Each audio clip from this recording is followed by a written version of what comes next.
Welcome to the deep dive. It's like language, right? You got letters, words. Well, numbers also have these fundamental, indivisible building blocks. Today we're diving into those.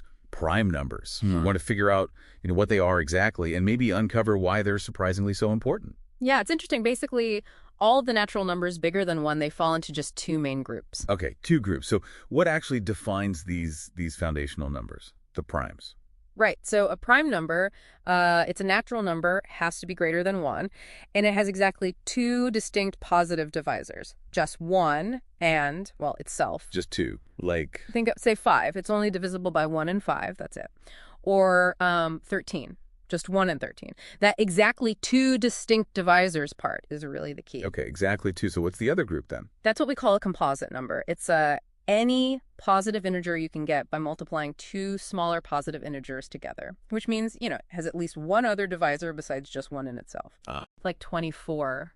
Think about 24. It's got loads of divisors. 1, 2, 3, 4, 6, 8, 12, 24. Way more than two. So basically, if it's not prime, it's composite. If it's greater than 1. Exactly. There's no middle ground there. It sounds pretty clear-cut then. Prime or composite? But hang on, what about the number 1? Where does that fit in? Doesn't seem to fit either category based on what you just said. Yeah, that's a great question, and it actually points to something really important.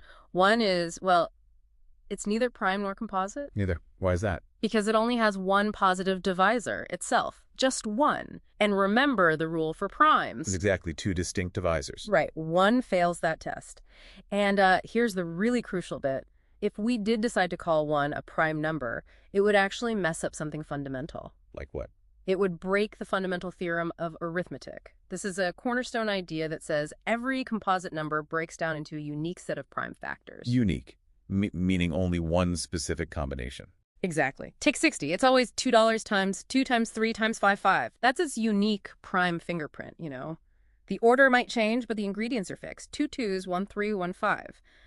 Now, if 1 was prime, you could just keep multiplying by 1 forever. 60 could be $1 times 2 times 2 times 3 times 5, 5. Or $1 times 1 times 2 times 3 times 5, $5.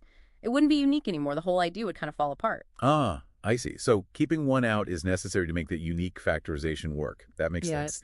Okay, so we know what they are and what they aren't. How do people actually, find them, spot them? Right. Well, historically, one of the earliest methods comes from way back 3rd century BC Greece.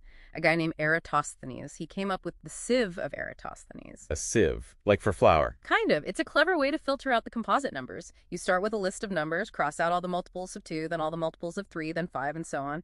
What's left standing, not crossed out? Those must be the primes. Exactly. It's a neat systematic process. Okay, clever for maybe smaller numbers.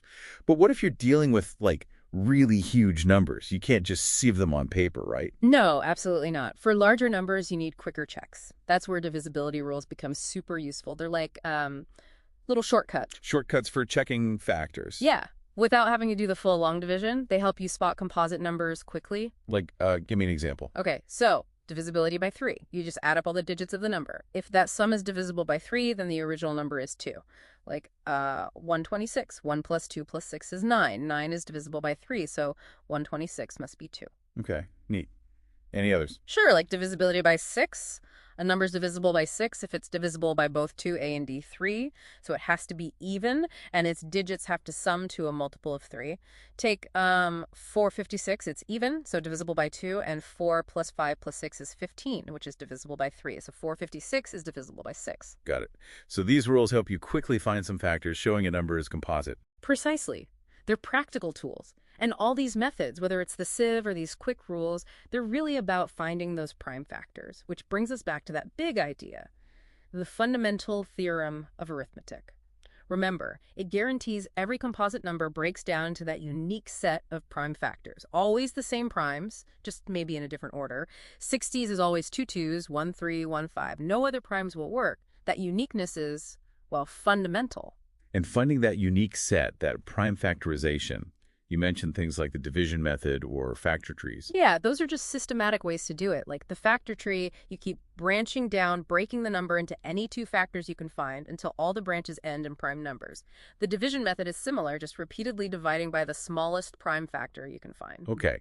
And knowing these prime factors is useful for What again? Oh, loads of things in math, like finding the highest common factor HCF between two numbers, or the lowest common multiple LCM. Prime factorization makes that much easier. Right, right. Now, this is where things get really interesting, I think. For ages, primes were mostly like a mathematical curiosity, right? An abstract thing. But Yeah. now, they're suddenly critical for, well, almost everything we do online. Mm. How did that happen? It's an amazing story, really. Their huge importance today is mainly in modern cryptography, especially in systems like RSA, which you use constantly without even realizing it. RSA. Okay, how do primes fit into making things secure? It hinges on something called computational asymmetry, which sounds fancy, but the idea is simple. It's really, really easy for a computer to take two massive prime numbers, I mean truly enormous ones, and multiply them together. Okay, multiplication is easy for computers. Right. But doing the reverse, taking that gigantic result, that huge composite number, and trying to figure out which two original primes were multiplied to get it, that is incredibly, incredibly difficult, like practically impossible for even the most powerful computers we have today if the primes are large enough. So easy one way, super hard the other way. Asymmetry. Exactly. And that's the core of public key encryption. Think of it like this. The result of multiplying those two huge primes is your public key. You can share that with anyone. People use it to encrypt messages to send to you. Okay, so anyone can lock the message using the public key. Yes. Yeah. But only you know the original two prime numbers that were multiplied together. Those are your private key. And only with that private key, those original primes, can you easily unlock or decrypt the message. Ah. So the difficulty of factoring that big public number back into its primes is what actually keeps the message secure. Precisely.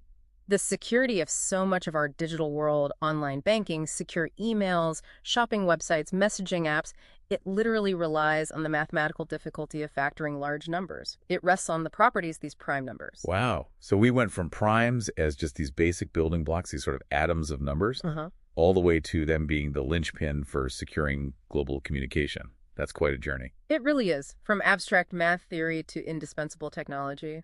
We've covered a lot defining primes, how to find them, that crucial fundamental theorem, and now their vital role in cryptography. These simple-seeming numbers are anything but simple in their impact. Absolutely. And it makes you wonder, doesn't it, thinking about this journey? What other seemingly abstract mathematical ideas, maybe ones being explored right now, might just be sitting there, waiting. Waiting for what? Waiting for their own surprising application, you know? What might be the bedrock of the next generation of technology, hidden in plain sight in the world of pure mathematics? Something for you to think about.